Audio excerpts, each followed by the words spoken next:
maayirka cusub ee degmada Burco Cabdirasaaq Ibraahin Cabdi oo markii ugu horeysay intuu xilka hayay maanta warbaahinta la hadlay waxa uu ka warramay waxyaabaha uu qabsoomay muddada yar ee xilka hayeen golaha deegaanka degmada Burco iyo qorshayaasha waxqabad ee golaha deegaanka degmada Burco ku horumarinayaan degmada. lagu wareejiyay xarun ka kooban dad agab iyo adduun maalintiina lagu wareejiyay golaha deegaanka degmada Burco 27kii bishii 6aad bay ahayd 3 maalmood baa ka harsanaa bishii 6aad shaqaalihii dawladda hoose oo maalintaas sugayay mushaharkooda oo ah miisaaniyad dhan 587 milyan oo aan markaa la haynin waxyaabaha aan ku guuleysanay waxa kamid ah inaanu 10 maalmood ee ka soo wareegay xilkayaga aanu bixino lacagtii mushaharka ee shaqaalaha dawladda hoose marka labaad inaanu dakhligii kordhino muddada aanu joognay marka saddexaad dhaqaalihii dawladda hoose soo galay aanu dhowno waxyaabaha wax ka bedelay 12 cisho aanu joognay waxa kamid ah maamulkii hanaankii maamulka dawladda hoose iyo hanaankii wada shaqeynta xiriirkii bulshada waxa kale oo aanu ku guuleysanay waxa kamid ah xog dhameystiran ka helo awoodaha iyo waaxyaha dawladda hoose iyo qaabka ay u shaqeyso shaqada aanu doonayna inaanu qabanno oo 6 bilood aanu ku soo diirnay shaqada waxa kamid ah inaanu maamulka dawladda hoose daadejino waaxyaha degmada ay leedahay ku daadejino waaxyaha degmo hoosaadka degmada Burco afarta waaxoodii waaweyn ee ka kooban tahay isla markaana aanu xog ururin sameeyno IDP-yada iyo magaalada ilaa heer tuulo isla markaana aanu adeegii u fududeyno ilaa xaafadaha annaguna aanu adeegayagii cashuur ururinta aanu ka soo fududeysano markaan maamulka daadejino laba inaanu dakhliga kordhino oo dakhligii dawladda hoose soo gali lahaa ee baaqday ee badan ee jooga miisaaniyadii loogu talagalay miisaaniyadka kala badh ka mid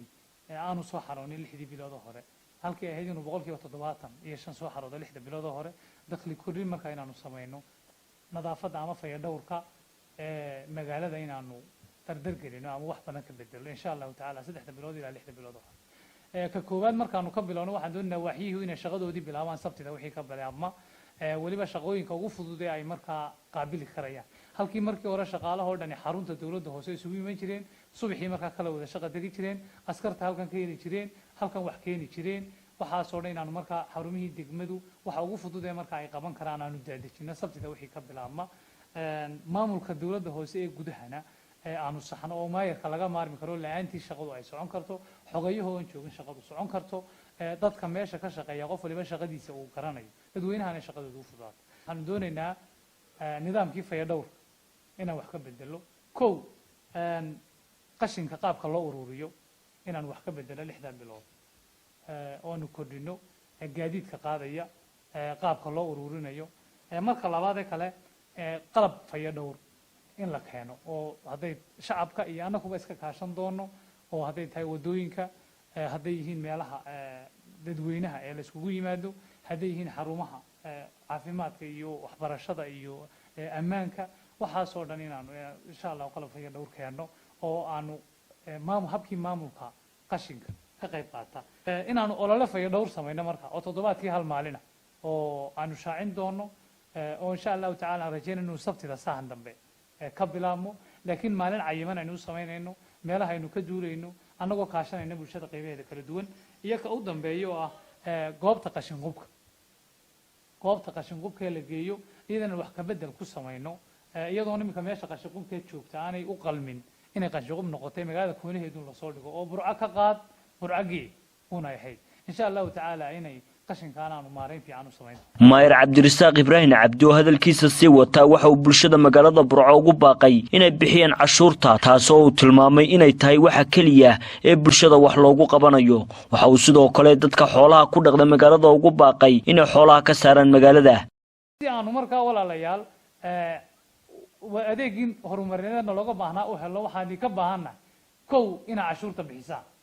cashuur la'aanta awadeed aan la maqadina waxay sababtay dawladda hoose bil walba inay ku jirto 300 milyan oo khasaara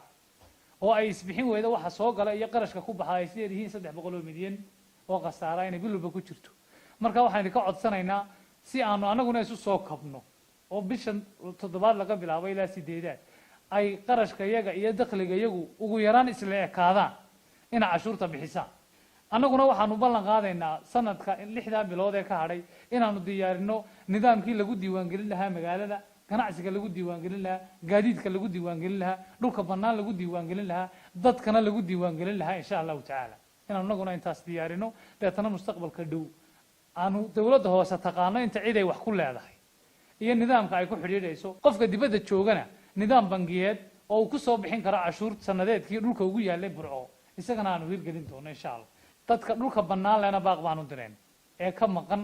inay walaal cashuurtii soo bixiyaan oo dadka mulkiyada oo hayay guriga ku haystaana ay ka soo bixiyaan cashuur haddii kale calaamad baanu marsan doonaa meesha bannaan ee aan reerna ku jirin cashuurta lagu leeyahay cid soo bixisa aan la garanayn dadka xoolaha magaalada dhexdeeda haysta waxaanu